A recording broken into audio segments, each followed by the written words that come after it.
somebody who you might call out for a bit of fun is your old teammate at Aston Villa, Rachel Corsie. She joined me yesterday to talk about their new head coach coming in and the heartbreak from Scotland not qualifying for the Euros. Very pleased to say with us now, Aston Villa and Scotland captain Rachel Corsie is with us on the kickback. Hello there, how are you? Hello, Shebahn. I'm good. How are you? It's lovely to see you. Nice to see you. I'm liking the mood, the vibe. I'm liking the beams in the background here behind you. How's life in Birmingham? It's fine. It's fine. I think that's like the Scottish You've not sold answer, it, isn't it? It's the Scottish answer. How are you? Fine. Yeah, we all just say fine.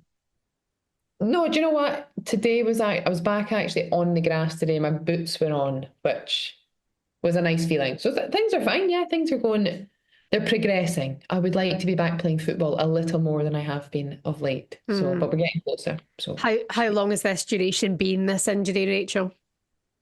Well, so I had surgery start of October. That was essentially just after the first game of the season, which is shocking timing. I mean, there's never a good time. I'm never like, oh, I hope I get injured in this period. Yes. But yeah, that was really frustrating. So that kept me out for essentially up till Christmas, and then I was meant to be back in the squad for that FA Cup game that was the start of the year, and then we had a little calf injury, which my dad tells me is an old person's injury. So I was like, thanks, Dad. Just kick me while I'm down. But yeah, to be fair, it's progressing nicely. So just need to be careful over the next couple of weeks as I build back in. But hopefully, I'm not too far away. Good. Well, it'll be great to have you back. And Aston Villa have been going through a fairly turbulent time at the minute. I guess it's been a lot on the team. How have you girls been dealing with it all? Yeah, it has been a lot. I think we obviously had to change a manager in the summer, and I think as a player you're always a little bit you're not on edge, but you sort of know new manager need to impress. So sort of the start of the season, you've got everyone in that sort of need to be well behaved, need to compete, need to show what I can do. And then obviously we had a difficult run of results. That never makes things easy. And obviously we had a change in manager just then before Christmas, and I think we had a couple of good results before Christmas, which I think was a nice thing for all the players, certainly, to just feel, things settle a little bit. I felt we probably... You never deserve anything in football, but there had been moments when we'd done well and not probably got results, and we were kind of up against it a little bit. But a couple of good results, that felt nice. And then, of course, there was an announcement very recently that we've appointed another new manager. So I've not actually met them just yet. I think she's going to be in at the club tomorrow when we're in. So it'll be great to meet her. And I think back again, new manager, you always get that little bit of good energy, people doing the most to try and either keep their place or get an opportunity. So I will hopefully be back in team training in a few days' time, a week's time. So I'm looking forward to that, and hopefully doing some things that she likes, what she sees. Yeah, absolutely. I mean, like you say, it's the chance again for everyone to regroup and get the focus back and pick up the morale, because it has. I mean, the results for Sean Gota there were pretty good, weren't they? And I guess the players needed that. And I hope you don't mind me saying, but we've discussed it a lot in a kickback. The drop-off for when DePau came in was quite incredible. I know you won't be able to say too much about that, but I think a lot of us were surprised at, especially the recruitment that we'd seen from Villa in the summer, how much it changed in terms of the results off the pitch, because you were such a great surprise package last season and the season before, I think, we went through pre-season and I think we were unbeaten. And I remember just having this apprehension of, for no other reason than you're just like, oh gosh, is this, we're too good, like, in a weird way. But football can be tough. I think you have these swings in momentum, and we no doubt have a great team that has the potential to be doing better than how we have done in this first... What have we had? 12. I think we've had 12 games now. So I think you can only take accountability for your part, really. But I know that the players feel really disappointed that we've not been able to get more out of the games, because we've certainly got quality that I think can be up there with, I suppose some people call it the best of the rest. I think when you look at the table, the top four, I think, are a little ahead of the rest. You know, they've spent a lot, they've put the infrastructure in, they've kind of consolidated those four positions. But for the rest, I think there's the opportunity for a lot of teams to compete, and we obviously aren't in a position at the moment, which is where we would like to be. We'd much rather be up, you know, pushing for those essentially top six. You want to be in the top half. So. Yeah, exactly. Well, fingers crossed for the remainder of the season, and with the new manager, that things go well. I have to ask you about the heartbreak, Corsie, because Rusha has maybe just about stopped crying from what happened to Oh, Ireland against Wales at the Euros, and Scotland obviously losing out to yeah. Finland in that place for the Euros. I know you weren't taking part in those games, but captain the team. Was it heartbreak essentially? Yeah. I think that is the only way you can describe it. And like Rusha, it feels like we've also probably, speak for all the girls, just about stopped crying as well. And I think one of the toughest parts is there's almost, having experienced something similar and, you know, trying to qualify for the last World Cup, you relive it right up until the tournament because everything now is about the tournament. It's just you know, it's only going to get more and more intense what we see about it. It's talked about more. It's going to be in the TV screens and the radio. You can't avoid it. And so it's just that constant reminder of, well, it could have been different.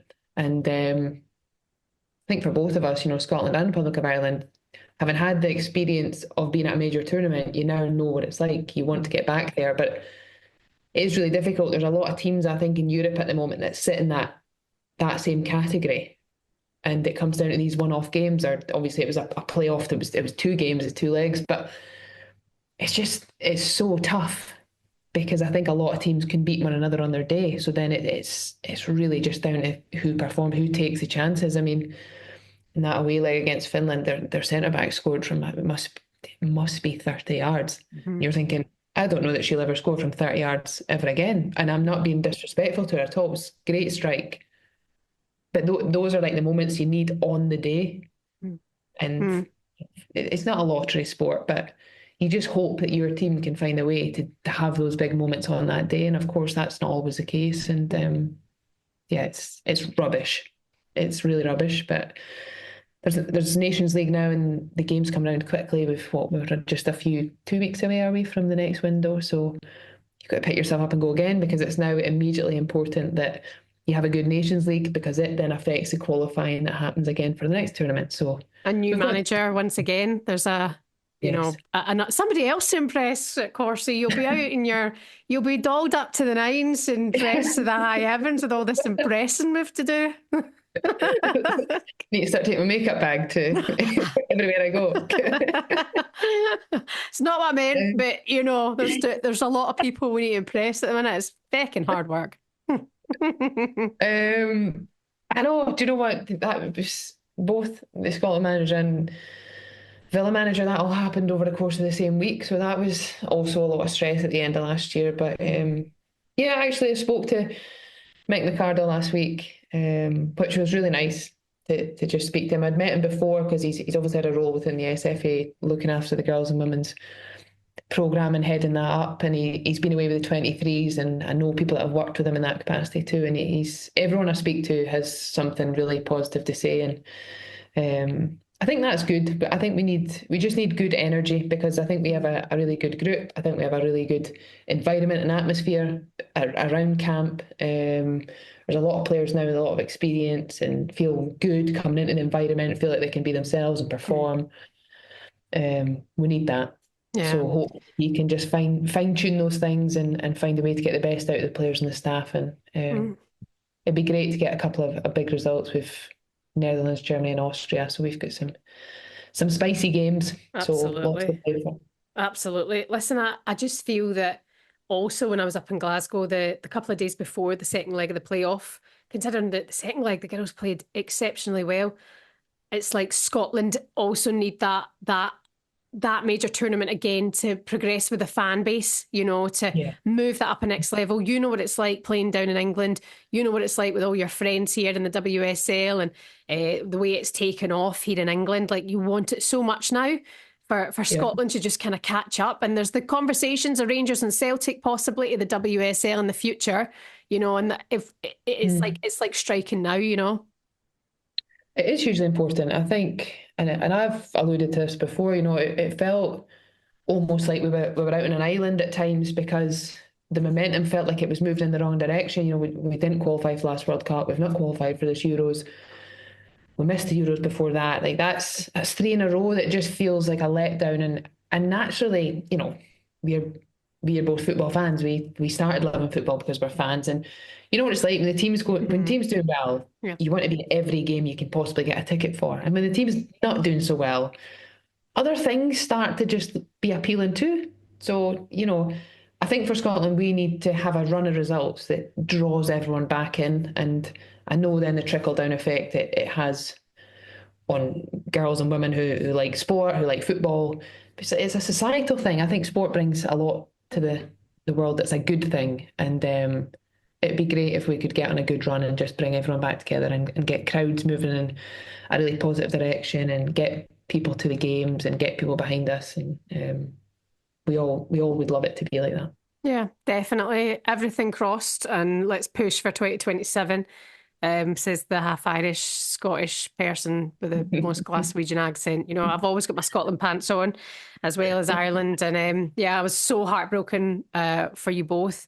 Just finally, Rachel, before I let you go and continue living your life, how are you finding the WSL this season, and who do you think is going to win it? I mean, Chelsea just seem relentless. It's over, isn't it? The title race is over. Cheers. Happy January, everyone. Title race is over.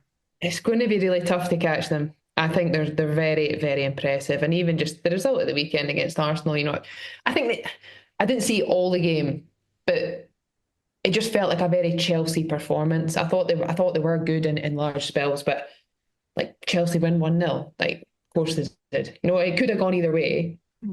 But how many times do we say that? And it's Chelsea that find a way to win it. So they will be really tough to catch.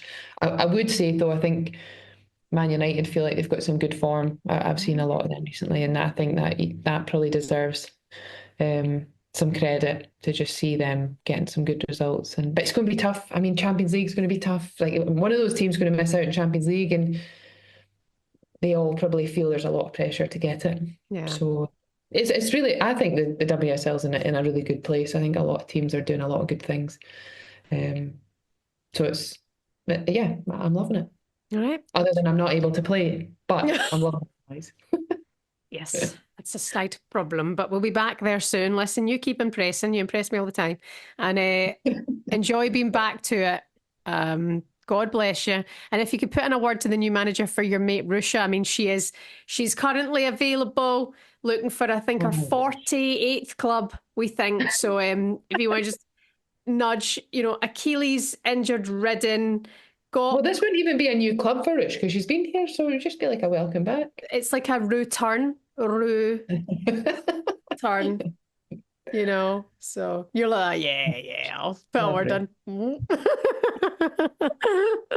No, of course, I honestly look, Rush, I'll tell you, our link up, whenever we're in the same team, small-sided, couldn't get near us. Oh my gosh, I'd just love to see that again. Honestly, I need to go put her in the bath now and put her to bed because she's my third child, and she's a basket case at the minute. So I'll see you soon, Rachel Corsie from Villa in Scotland. Thank you very much for your time, for coming on the Kickback. We'll see you soon. Thanks, Shebahn. On AM, on DAB, via the talkSPORT app and on your smart speaker. talkSPORT.